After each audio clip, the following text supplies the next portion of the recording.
Assalamualaikum warahmatullahi wabarakatuh. Hello everyone. Please allow me to introduce my group. So I'm from group 10 with the topic environment, which consists with 3 people, which is me, myself, Nurfadil Abdullah, Sulfira Bagenda, and Muhammad Nurwahyu. So in this video, we will present our material about environment, which is in topic 6, listening 1. So let's start to the material. The summary of the video is: we all evolved in ecosystem like this, where the sounds of birds and insects indicate the possibility of food, medicines, and all the resources we need for survival. We know we need to reduce our emissions and route the existing carbon out of the atmosphere. Like all plants, trees capture carbon from the atmosphere and they use it for growth. But if people were really going to invest their valuable time and energy in a solution like this, we needed to comprehend the size of this opportunity and understand the impacts that we can have as individuals. So we estimate that if we could protect these areas in the long term, then the soils and vegetation might capture up to 30% of the excess carbon in the atmosphere, capturing decades of human emissions. But the scale of this potential suggests that along with all the other benefits this ecosystem provides, they might also represent a valuable role in our fight against climate change.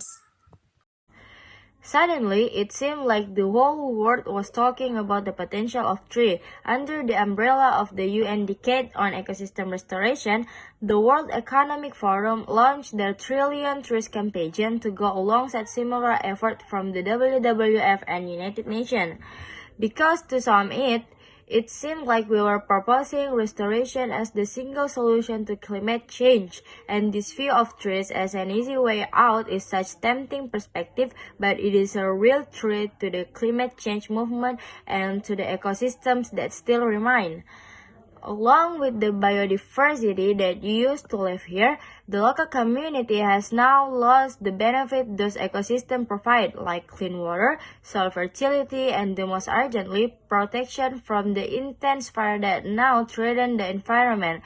The UN suggests that almost half of resided area around the world are monocultures, just like this plant for rapid timber production or carbon capture. Just like a farm, this plantation may be valuable for timber, but they are not the restoration of nature. Assalamualaikum warahmatullahi wabarakatuh, and I will answer this question. My name is Muhammad Nurwahyu, and then the answer is 1. In my country, there are a number of things that irresponsible people do that can destroy habitats. For example, the construction of a mining industry in forests, which results in damage to ecosystems such as loss of habitats for plants and animals in the forest.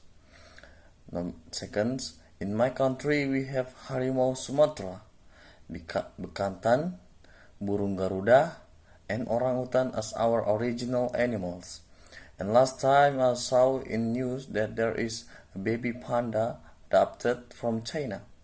Number 3, I think most of the impact are a bad impact, because in my country some people don't really care about environment.